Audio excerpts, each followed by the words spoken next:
Welcome to the Protocol Wizard for BrainAvatar.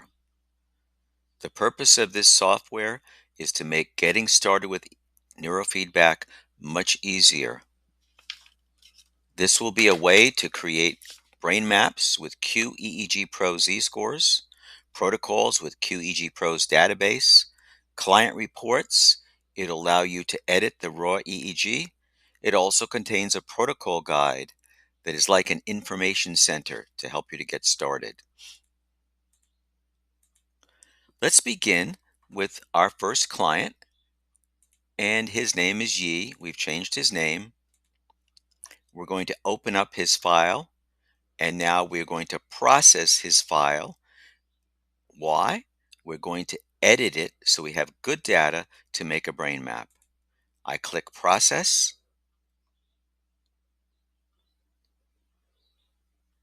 and now I have 1 minute and 16 seconds of good data. I'm going to export this data into his folder automatically. And now I'm going to open up his edited data so we can look at it. And there it is. And now that we have his edited data, we have clean data. I am now going to process this data with BrainMaster Analysis. This is a program that you can obtain from BrainMaster to do just this. Analyze the file and turn it into brain maps. So now I'm going to click Run the Analysis, and Yi's edited file will now be analyzed.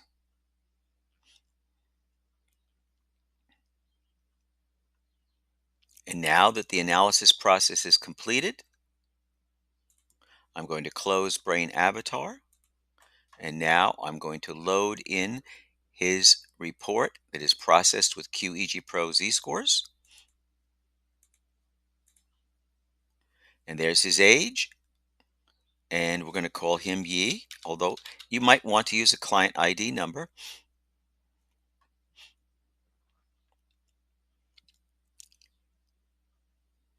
Here is his brain map, and there it's broken down into 9 different discrete bandwidth ranges, the classic ranges for QEEG Pro.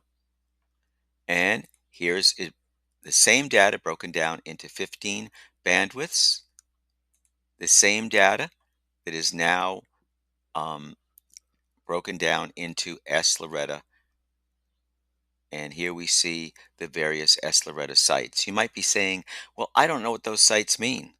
Well, you simply mouse over any particular site. That's Brodmann area number 9 and a complete description. Here's Brodmann area 25 and a complete description.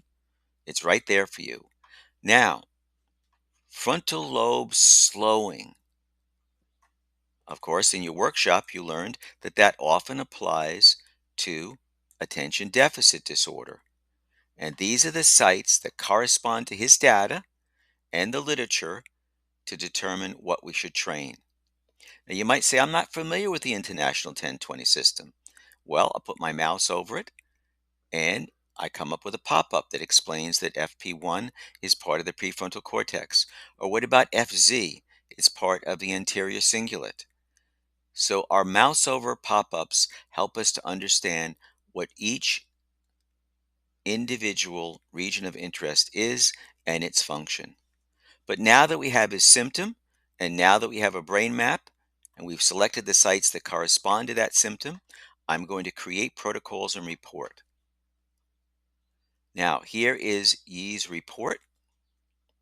It is all ready to be emailed to him or printed out. It's all done. And not only does it explain what his symptom is, and not only does it show you what are the basic brain regions that might be responsible, questions that you can ask your client, it also gives your client treatments and homeworks that they might wish to do to enhance neurofeedback training.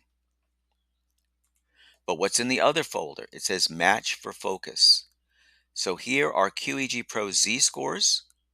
There's number 1, this is the most important one, and number 2, the second most important. And then there's amplitude training suggestions that you can also make use of. I'd like to make that protocol. Let's make it. You can just make it, or I'm going to copy the name of the protocol because I want to do that. I'd like to know what it is. I'd like to automatically copy it with Windows. And now I'm going to open up BrainAvatar just by clicking on that head. And now I'm going to put in Yi's name. I'm going to paste in the name of the protocol. I'm going to click OK. Create with current settings. I'm going to put in Yi's age. And this is an eyes open training. Use settings and close. And we are all ready to go. There is nothing else to do. We're training Yi. What else can we do? Well, not only that, we can go to the EEG stats page and we can get detailed information about Yi's condition. We have meters that give us an idea what's wrong with him. Ratios are discussed in asymmetries. And we have also our protocol guide. And in the protocol guide, you can make protocols. So let's say you don't want to use the protocols that are suggested. Let's say you say, I want to do the box F3, F4, P3, P4 with everyone. Well, there it is right there. I'm going to click on it, create the protocol. It's already pre-made. There's nothing to do. I'm going to copy it. And now we have the box. And there we are. We're back to Yi again. We've now created another protocol for him because you decided you wanted to do the box. You didn't want to use the suggested sites. Oops. There we go. I'll get it. And now we're training with the box. So the protocol wizard is ready to get you started with neurofeedback. Create your maps, your protocols, thousands of pre-made protocols. Also, we have a client report. We have the editing feature for raw data and the protocol guide, which will be like an information center for you to get started with neurofeedback. I hope you enjoy the protocol wizard. I hope you can add it to your practice to enhance getting started with neurofeedback.